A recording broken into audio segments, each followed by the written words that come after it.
When an elderly Iowa man is found deceased in the ashes of a suspicious house fire, investigators determine not only that he was murdered, but that his wife is nowhere to be found.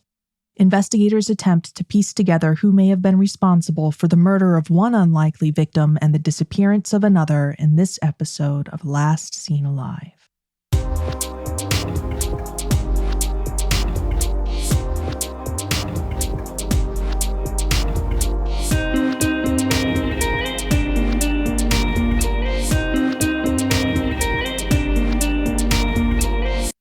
Thanks for listening to Last Seen Alive. I'm your host, Leah, crime analyst by day and true crime storyteller by night. And as always, I'm your co-host, Scott.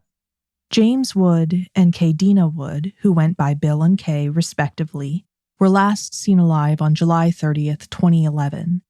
They were 79 and 72 years old at the time and lived in northern Warren County, Iowa. Warren County is a mostly rural place located just a short distance south of Des Moines. Kay and Bill lived there together in an area of the county known as Norwalk and were a married couple. The marriage was a new chance at love for both of them as they'd both lost their previous spouses. Bill's first wife, Marilyn, had died of cancer and Kay had also been widowed. By summer of 2011, Kay, a retired retail worker, and Bill, a retired iron worker who had gone on to continue working for a wholesale florist despite being on the cusp of turning 80, had been married for 3 years. However, they'd known each other for much longer. Kay's longtime best friend was Bill's sister, so when they married each other, it was a blending of two families who'd already long been entwined by friendship. The fact that they've been close to each other and in each other's orbit for so long, that's kind of sweet. Yeah, it is. And the marriage sparked a renewed sense of adventure for the couple. In an interview with Who 13 News, a niece of the couple's, Georgia, explained what a positive change the union had brought about in her widowed uncle, saying, quote, "I know since they were married that William has went on more trips and stuff with Kay than he's done in his whole life. They were very happy together." End quote. Kay and Bill enjoyed spending their time on their shared interests like travel and antiquing. Kay collected vintage china dolls in particular, and Bill had broad tastes, but especially loved antique vehicles. According to reporting for the Des Moines Register, Bill owned a Model A Ford, a vehicle that was just a decade or two shy of a century in age at the time, which he drove in parades. Yeah, it's just charming to think about that kind of stuff. Yeah, in keeping with the theme of ultra-vintage vehicles, he also had a decorative antique fuel pump in the yard of his home.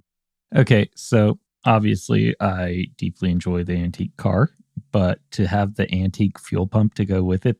Basically, if you don't get the picture by now, what I'm describing here is peak grandparents. Antiquing was exactly how Bill and Kay spent their final day together on September 30th. That morning, they traveled about an hour away to the town of Stuart to attend an auction. While there, they ended up purchasing a few items. Among them was a brass antique urn of some sort, we know because an article published in the Des Moines Register mentions this. But the other items were, I'm not certain. In any case, after spending the morning doing what they loved together, Kay and Bill returned home. The details of the rest of their day and evening are unknown, but at some point, likely after the summer day gave way to night, something went very wrong. At approximately 11:35 p.m., someone called 911 to report that Bill and Kay's house was on fire. Authorities haven't specified who that someone was, but I would imagine that it was likely a neighbor or passing motorist. The local fire station wasn't far away, but nevertheless, by the time first responders arrived on scene, the fire was fully involved.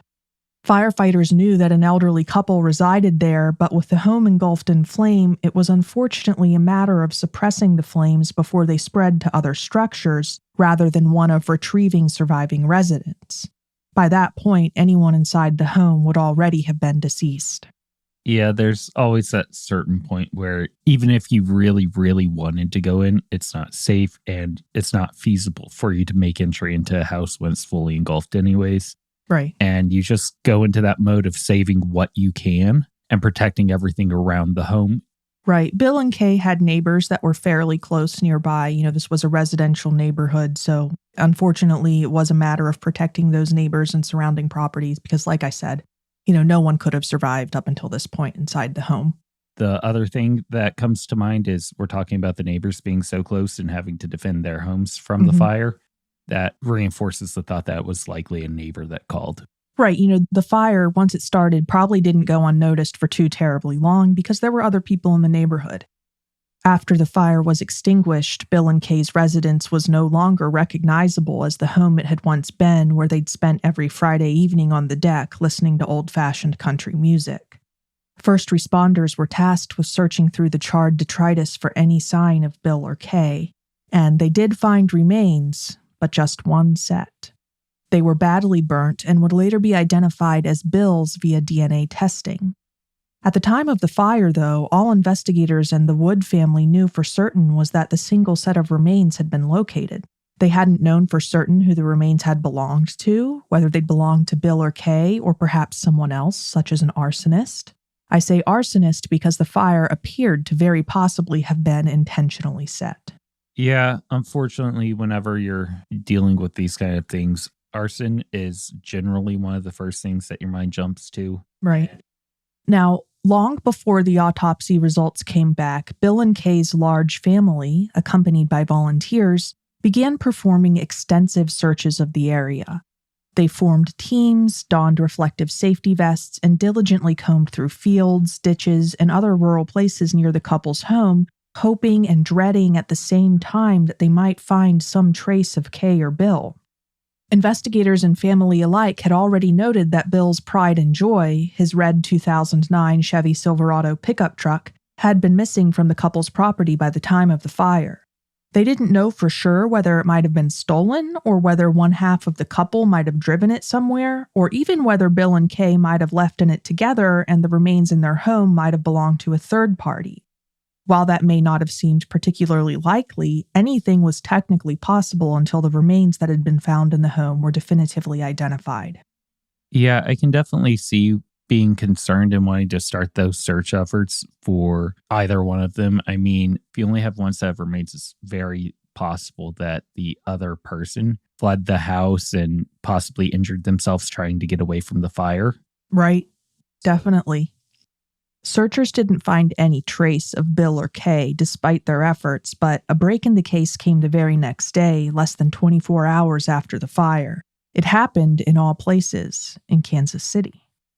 Now, Kansas City is more than a 2.5-hour drive from Warren County, Iowa, so not exactly where anyone was expecting the first big break in the case to occur, but that's exactly what happened.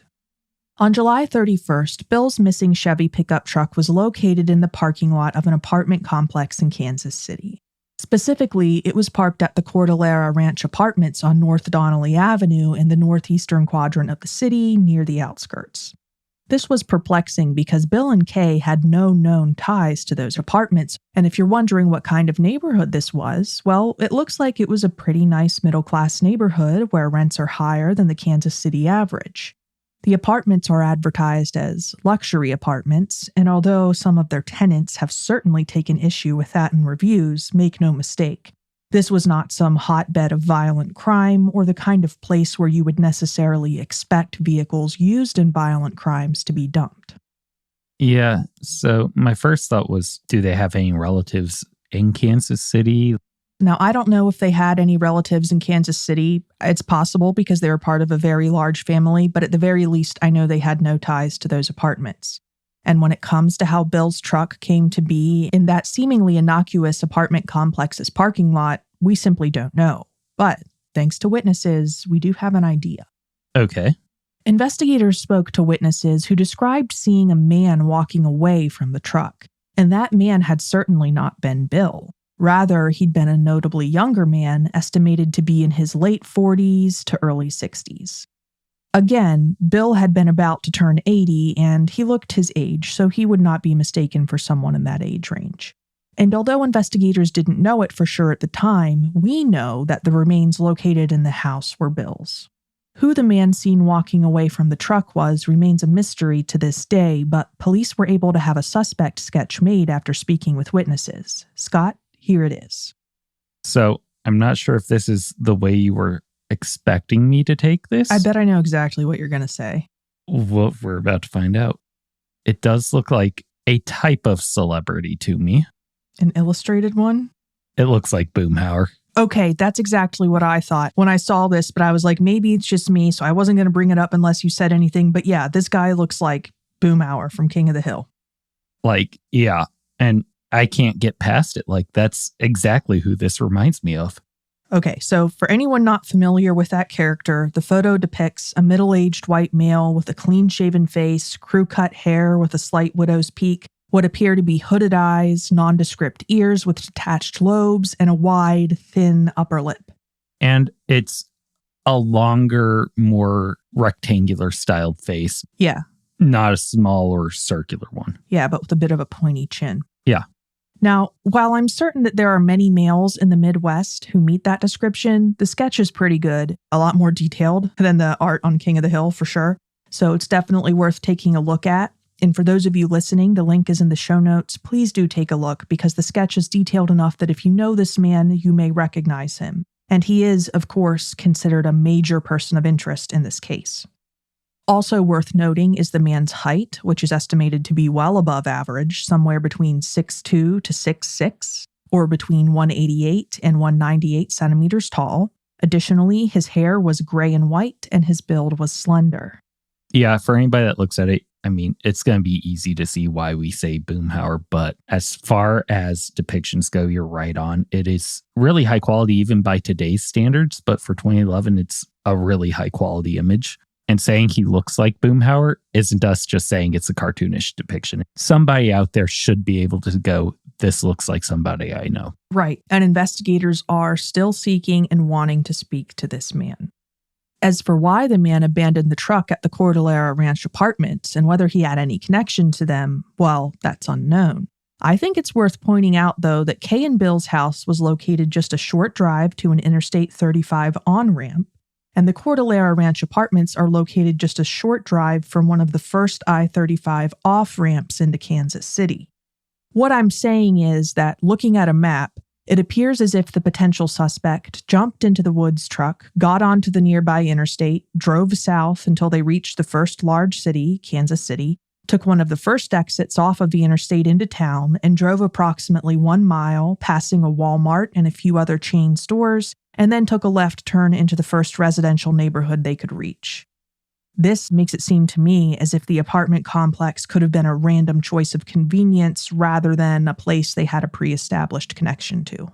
Yeah, I wasn't necessarily thinking it was somebody that was connected to the area. That's why earlier I didn't say, especially if you're in Kansas City. Yeah. Because it doesn't really feel like that. I would be very interested to know if anybody had any break-ins or vehicle thefts on that night. Oh, that's a good question because, how did he get out of there? Yeah. And when you go to an apartment complex that has a lot of vehicles parked in the lot, it's not uncommon to find vehicles that have been left unlocked, sometimes even with the keys inside. A lot of vehicles get stolen because of that. But I don't know of anything like that. Certainly, if anything like that happened, none of the articles on the case that I read said. Yeah, I'm not necessarily even that interested in the apartment complex because if we have this high quality image, sounds like there were probably people around watching him, so he might not have felt safe, but he might have felt safe walking to the Walmart and checking the Walmart parking lot. Sure, it's definitely within walking distance. Also, had he crossed the street there was a whole other development full of single-family homes where you might find cars parked on the street or in little driveways. If I'm investigators, that's something that I'm very interested in searching. Right. Now, where the suspect went from there, I don't know. But if they were working with someone else who'd driven another vehicle, they might have had an instant ride ready to go. If not, perhaps they called a friend or family member to pick them up from Kansas City and just loitered in the area until they arrived. It's worth pointing out that this apartment complex is located toward the outskirts of the city and that there are multiple wooded areas and open fields within walking distance. Someone could easily spend hours in those areas, especially at night, without being noticed. When it comes to the truck itself, we don't know what kind of evidence investigators may or may not have found inside because they haven't shared that information with the public. So whether or not they were able to recover any fingerprints or DNA evidence, for example, to be tested is a mystery. Just on that, even if they did recover that, unless this person is already in CODIS or APHIS, that might not have even had a hit, but it could be something that gets a hit later on if it's been entered in. Definitely. Now, speaking of evidence, though, the medical examiner who performed the autopsy of Bill's remains found a wealth of it, and it was very telling. Bill had definitely been murdered, and not via fire. He'd died previous to the fire reaching his remains. The medical examiner determined that he'd been shot several times and that those wounds were what had killed him. Presumably, the fire had been set afterward, likely by Bill's killer in an effort to destroy evidence. And it raised two extremely pressing questions. Number one, where was Kay, and had she too been murdered? And of course, why would anyone have wanted to hurt Bill or Kay? One of their grandchildren, Brad, spoke to Daniel Finney, a journalist for the Des Moines Register. In a candid statement, he described his grandparents as, quote, just quiet old people living their life, end quote. Yeah, obviously, robbery is always the first motive that I think of when you're thinking about quiet older couples that are just living by themselves. So everything I've read on the case suggests that Brad was right. Kay and Bill, to the best of public knowledge, lived low-risk lives and had no known enemies.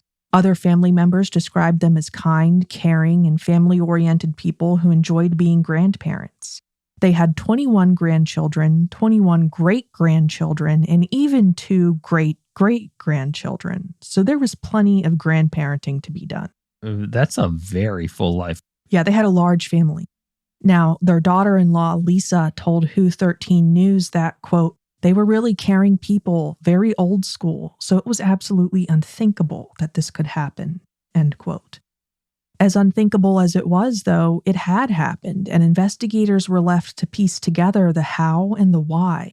Bill and Kay's many family members examined the sketch of the person of interest, but reportedly none of them recognized him. This suggested, of course, that Kay and Bill might have been victimized by a stranger. But why?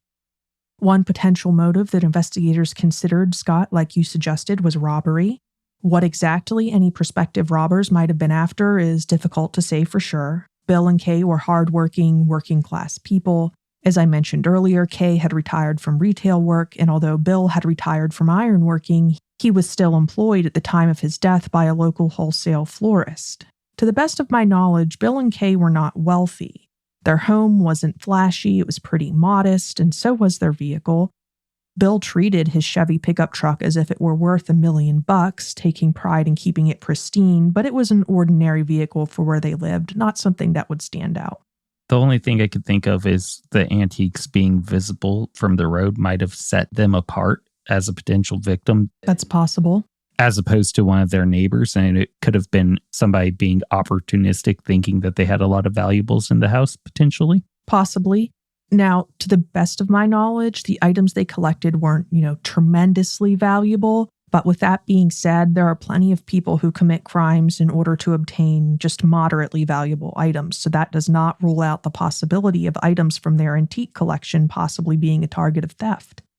When it comes to viewing the case through the lens of a possible robbery, though, it's complicated by the fact that the home was completely destroyed by fire. It's difficult to know what, if anything, was taken from the home. I also don't know whether Bill and Kay were in the habit of stashing other valuables, such as cash, in their home. If they were and someone found out, that could of course have explained a robbery. But I haven't been able to find any reporting on the case that mentions that. Of course, if the case was a robbery of some kind, why was Kay missing from the home? Why would a robber fatally shoot one half of the couple on scene and not the other? While we of course don't know for sure, there is a theory that could potentially explain this. More on that next. And now back to Bill and Kay's story.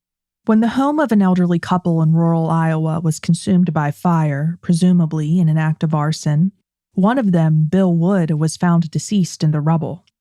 A medical examiner determined that he'd been shot several times and had died prior to the fire. Bill's wife, Kay, however, had been missing from the home and missing, period. Her family formed search parties, the ranks of which were bolstered by volunteers. No matter how hard they looked, though, they found no trace of her. Kay and Bill had had no known enemies, so it wasn't clear why anyone might have wanted to harm either of them. Naturally, investigators considered the possibility that Bill's death and Kay's disappearance might have been the result of a robbery, as we discussed. Of course, the fact that Bill was killed in the home and Kay presumably was not, or at least if she was, her remains were not left there to burn for some reason, seems strange. There is a certain type of robbery, however, where this could make sense, and we've discussed this type of robbery before in a previous episode. A few months ago, we covered the unsolved double homicide of William and Barbara Singer. Like Bill and Kay, they were an elderly couple, although they lived in Arizona. And they were, unfortunately, murdered in their own home during the course of a very specific type of robbery. Before killing the couple, the robbers had abducted them and had driven them to nearby ATMs where they'd forced them separately to enter their PINs and withdraw cash, presumably under the threat of death. And I can't help but wonder whether Bill and Kay might have been targeted by a robber, or robbers, with similar intentions in mind. That is to say, what if the suspect, or suspects, murdered Bill and abducted Kay, intending to take her to ATMs where they'd force her to withdraw cash? This could potentially explain why one half of the couple, Bill, had been murdered at the scene and Kay had not been found in the house. Furthermore, of the two of them, Kay was the smallest by a significant margin. At just 5 feet 2 inches tall and weighing in at less than 130 pounds, she was a petite woman and would likely be perceived by criminals as easier to manipulate and control than her husband. On that note, some home invasion robbers do deliberately target senior citizens because they perceive them as easy targets with limited ability to fight back. Of course, a big hole in this theory is the fact that Kay was not, in fact, taken to an ATM that night or at any point thereafter. None of the reporting on this case mentions any activity at ATMs or with the Woods bank accounts, so presumably nothing like that occurred. However, it's possible that Kay could have been abducted by a suspect or suspects with such intentions, but that something had gone wrong and they hadn't been able to complete their intended crime. For example, what if they'd harmed Kay during the course of an abduction, rendering her unable to participate in their scheme, or perhaps even deceased before they'd been able to get her to an ATM? Yeah, my thought was that I could definitely see them doing that, and then she just outright refuses to comply because they've already killed her husband, and right. That open defiance in choosing to defy rather than to cooperate, and that leading them to taking her off into the forest somewhere and leading to her death. Possibly. I mean, there's all kinds of scenarios like that we could go over. Now, this kind of scenario would perhaps be more likely with inexperienced offenders, people who might be running on adrenaline and acting impulsively. I point this out because there are some criminals who specialize in and repeatedly commit this kind of robbery and would perhaps be somewhat less likely to make such a mistake. Another caveat worth pointing out is that statistically speaking, the person of interest in this case, a middle-aged man as we discussed, does not match the profile of the typical home invasion robber. As we discussed in our William and Barbara Singer episode, according to the Center for Problem-Oriented Policing at Arizona State University, quote, home invasion robbers typically are young, usually under 30, uneducated, unemployed males, end quote. Of course, typically is an important descriptor to note. There are certainly exceptions. Yeah, some people are those career criminals, or what you think of when you think of as the mastermind behind it, not necessarily carrying out the stuff, but leading the younger individuals into how to do this properly. Yeah, there are exceptions to every rule. And there's also the fact that we don't know what role the middle-aged person of interest may have played in this case.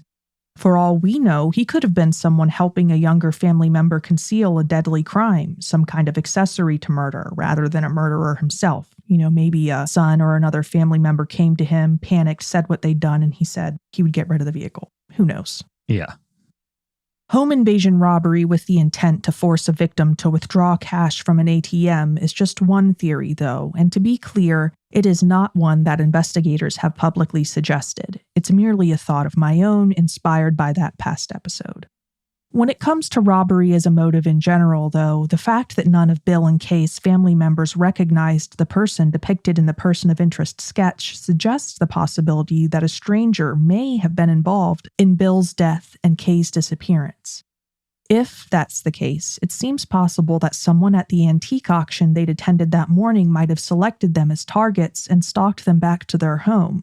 After all, if someone was looking for a hunting ground where they could easily identify elderly victims with at least some disposable income to spend, an antique auction would probably be a pretty productive location.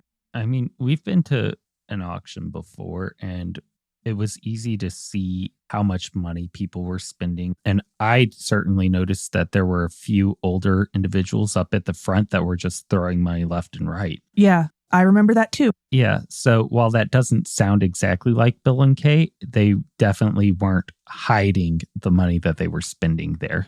Right. They did this a lot. I think they spent pretty freely. This was a passion for them. They'd worked their whole lives and, it was what they enjoyed. So I could definitely see somebody going, okay, and then it's just a matter of following them home. Right. Of course, whenever we have a case like this, one where one victim is murdered on scene and another is potentially taken off scene, we've got to consider whether the killer may have been sexually motivated and may have taken the life of one victim in order to get them out of the way as they pursued their intended target. Now, it would be somewhat unusual for that to happen to a couple in their 70s. Victims of such crimes tend to skew younger. However, that does not make it impossible. There is no age at which one is impervious to falling victim to a sexually motivated crime. To the best of public knowledge, though, investigators haven't found any evidence to suggest that a sexually motivated crime occurred in this case. To counter that, as we've mentioned, the house was completely destroyed. That would have destroyed any of that evidence that would have been at the scene. Yeah, but potentially. Without having any information about Kay's location, we can't rule out a secondary location being used either. Certainly that happens sometimes. Now, speaking of less likely possibilities, when it comes to cases where one spouse is murdered and the other is unaccounted for, it would be typical for investigators to consider the possibility of the missing spouse perhaps having been involved in the deceased spouse's death. However, there are no known indications that that was the case with Bill and Kay. They were, by all accounts, happily married, and bear in mind, Kay wasn't really new to the family.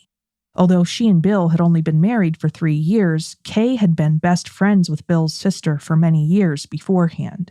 Bill's family knew Kay well. She'd practically already been a part of it, so she wasn't some mysterious stranger with an unknown past.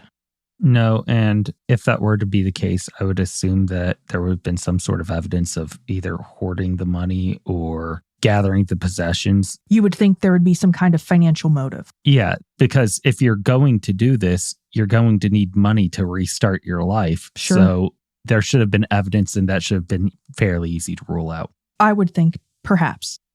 Their happy marriage aside, there's also the fact that statistically speaking, women of Kay's age are unlikely murder suspects. Very rare.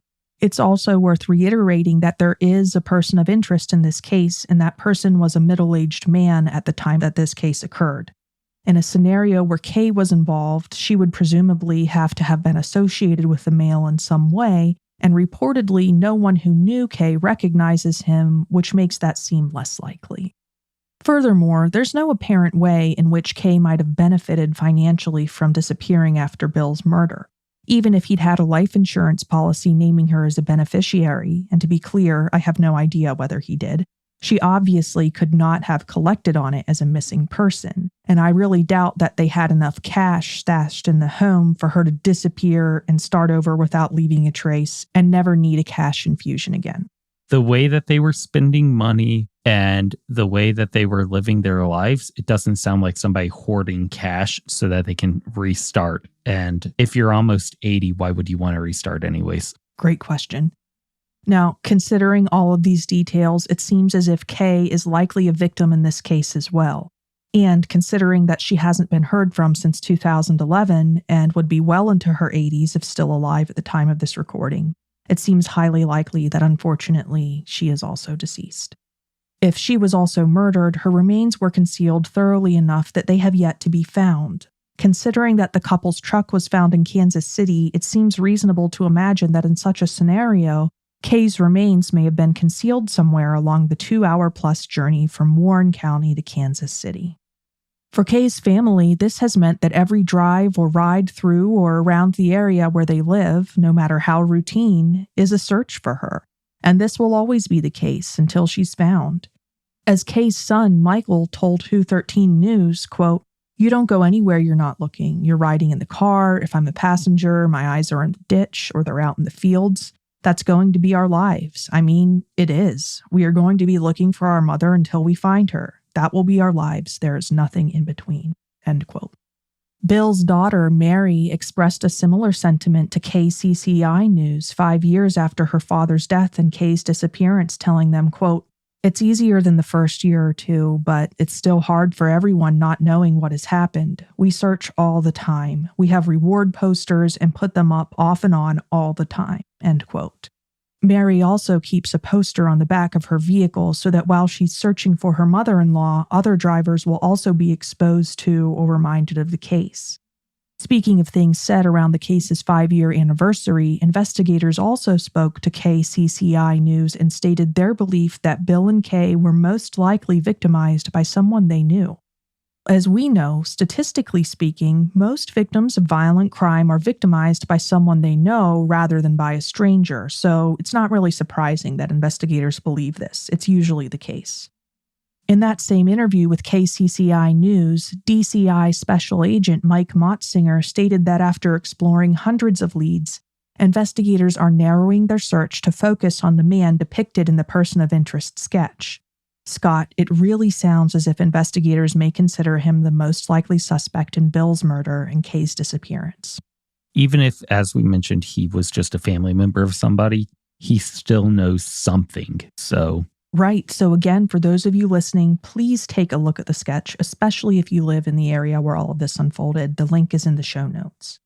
As for what that man's motivation might have been, I suppose it could have stemmed over some kind of personal conflict with the couple and could have been an act of rage or perceived retribution. Or, as has often been suggested, and as we've discussed, it could have been some kind of robbery. Again, since the house burned so badly, it's difficult to know whether or not anything was taken from inside. It's possible that someone could have taken some kind of antiques, which the house was known to be full of, or cash, if Bill and Kay kept any in the house. For that matter, countless robberies have been committed over the contents of victims' wallets, so a robbery doesn't have to mean that someone was after a significant stash of cash kept within someone's home. On this note, although I haven't located any reporting discussing this aspect of the case, it occurs to me that Bill and Kay might have kept larger than usual amounts of cash on their person on auction days so that they'd be equipped to purchase any items that caught their attention. If this was their habit, that could certainly account for someone targeting them deliberately in a robbery on an auction day. Of course, I don't know what Bill and Kay's money habits were on auction days, so for all I know, they could have paid at the auction via some other non-cash method. I do know, though, that it is not uncommon for auctions to not accept certain types of payment, such as personal checks, so carrying cash might have been convenient. Generally, from what I've seen, they want secured funds. Yeah, cash or money order. Currently, Bill and Kay's case is in the hands of the Iowa Attorney General's Office's Cold Case Unit. In spring of 2025, they put together a deck of playing cards to be distributed to inmates at Iowan correctional facilities. Each card features a different case, and the hope is that inmates who may have knowledge of other inmates' crimes will be encouraged to share what they know with investigators. Kay and Bill's case is the Three of Hearts.